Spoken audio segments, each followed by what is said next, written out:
G'day everyone and welcome back to another video on the channel, and today we're going to be doing something a little bit different. I'm going to be going over every AFL team's best and worst winning percentage at each AFL stadium. I've done different videos like this before in the past, such as most games played at each AFL stadium, and I've also did a video where I decided to go through to see which was the most used colour in AFL home currencies, and those two videos both ticked over 10k views recently, and I thought, you know what, why not do another one of these sort of videos where it's a bit different.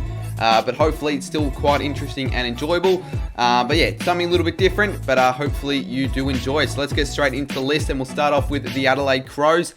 And their stadium that their best win percentage is at Metricon Stadium, with 12 wins and 4 losses, bringing their winning percentage to 75%, which not really too surprising considering that Metricon Stadium is the home of the Gold Coast Suns, and they're a pretty rubbish team. They've been terrible since 2011, haven't made the finals a single time. And also not surprising is that their worst winning percentage is actually at Cardinia Park, or GMHBA Stadium. They've played there a total of 21 times and have only recorded 3 wins, totaling out to a 14% winning percentage. Next up, we've got the Brisbane Lions, and just like the Crows, their best performing stadium is at Metricon, with a 62% winning percentage, with them winning 10 of their 16 games. They're bringing their winning percentage to 62%.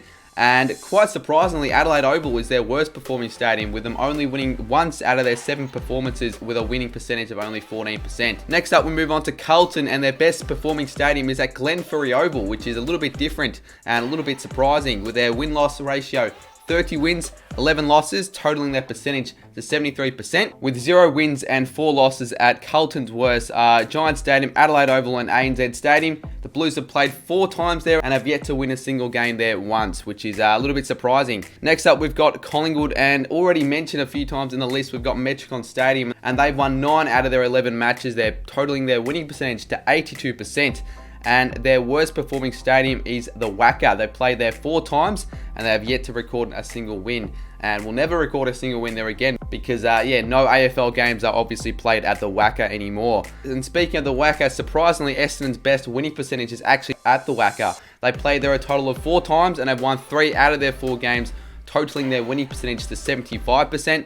And their worst performing stadium is actually ANZ Stadium in Sydney. They played there 7 times and have only won the once, totaling their winning percentage to just 14%. Next up, we've got Freo, and not surprising, as I've already mentioned a few times in this list, Metricon Stadium is their best performing stadium in terms of wins. They've won 7 out of their 12 games there, bringing their winning percentage to 58%. And their worst performing stadium is Victoria Park, which was Collingwood's old home ground, which they used up until 1999. They played 4 games there, and they've yet to win a single one of those games. And we move on to Geelong, and this obviously is no surprises. We've got Cardinia Park, or GMHBA Stadium, with a whopping win-loss ratio of 461 wins, 220 losses and 5 draws, totaling out to a 68% winning record. It goes to show they are an unstoppable force at home, the Cats, very hard to beat. And quite surprising, their worst performing stadium is actually an Optus Stadium. They've played a total of 5 games there and have only won the once, totaling their winning percentage to just 20%. And this is actually quite sad. The Gold Coast Suns we move on to, and you'd think surely the stadium with their best winning percentage is over 50%. But no, the stadium is actually Kazali Stadium. They played 8 times, but guess what? They've only won the 3 times, making their best winning percentage only the 37%. And their worst performing stadium is Adelaide Oval. They played 8 times there and have yet to record a single win, closely followed by Cardinia Park, which the Suns have played 7 times there and have yet to win as well. So the Suns, they have not performed too well at a lot of AFL stadiums. And next up, we've got GWS. We've got Metricon Stadium as GWS best stadium in terms of winning percentages. They've played a total of 10 games there for 6 wins, totaling out to 60%. And their worst performing stadium is as well Optus Stadium. Just like the Cats, they have a win-loss ratio of 1 in 5 and have a winning percentage of just 17%. And we move on to the Hawks, and absolutely no surprises here. We've got University of Tasmania Stadium down in Launceston with an unbelievable win-loss record of 50 wins, 1 draw and 15 losses, totaling it out to 77%, which means they win 3 of every 4 games they play there, which goes to show why it is their home away from home. And their worst performing stadium, which is very surprising actually, is Giants Stadium. The Hawks have played there 6 times in their history and have yet to win a single game. So they're donuts at Giants Stadium, the Hawks. As we move on to the Melbourne Demons, and as already featured in this list already, we've got Glenferrie Oval again, which is also quite surprising. They've got a win-loss ratio of 29-15 with a 66% winning record there. And their worst performing stadium, as featured earlier, is the Wacker. The D's have played there 7 times with only the 1 win, totaling out to 14% win percentage. Next up, we have the North Melbourne Kangaroos, and just like the Hawks, the home away from home in Tasmania seems to be their best stadium in terms of winning percentages.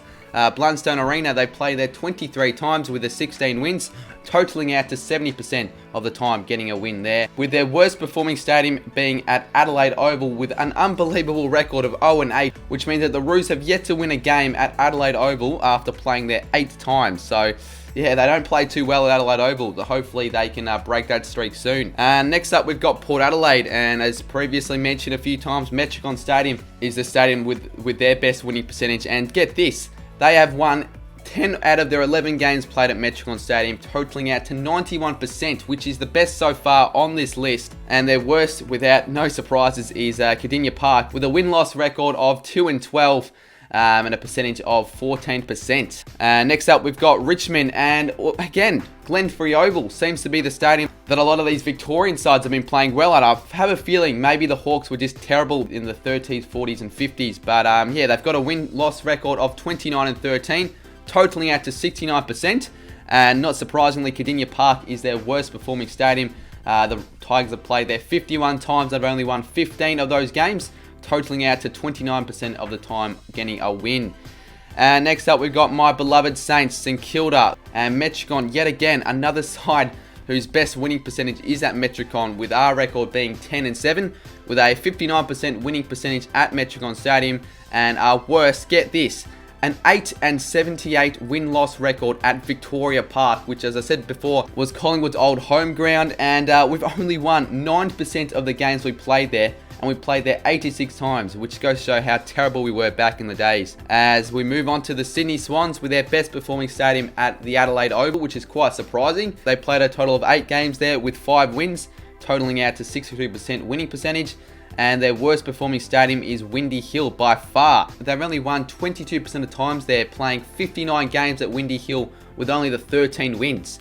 And next up, we've got West Coast, and no surprises, Optus Stadium is their best stadium in terms of winning percentages. They played 40 games there with 33 wins, totaling out to 83%. Goes to show how dominant the Eagles have been as of recent years at Optus Stadium. And very, very surprisingly, this stat shocked me. The SCG is their worst performing stadium. They played a total of 19 games at the SCG and have only won 3 of them, totaling out to a win percentage of 16%. And I'm pretty sure the Blues play there next week. So Blues fans watching this, the Eagles have only won 3 of their 19 games at the SCG. So I could almost maybe tip them in that game. Or they, for some reason, don't play well there. And the last team, obviously, is the Western Bulldogs. And their best performing stadium is, surprisingly, Kazali Stadium. They played there 5 times and they've won all of them with a 100% winning percentage. And their worst performing stadium is Corio Oval, which was Geelong's old home ground. And this is a pretty shocking win percentage. It's a bit of a stinker. 1 in 10, their record there, with only 9% of games won. But there you go, guys. That was the list. Those were the figures and statistics. If you guys enjoyed this sort of video, let me know down below if you want to see something maybe a little bit different, maybe even along the stadium genre, who knows. But yeah, I thought, you know what, something a little bit different to keep the content pumping. I want to try and get a video a day during lockdown, so let me know if you've got any video ideas you want to see me do throughout the week next week. And if you did like this video and you want to see more, leave a like, and if you are new to the channel, subscribe for more AFL content like this. But yeah, hopefully you guys did enjoy it, and I'll see you guys soon in my next video.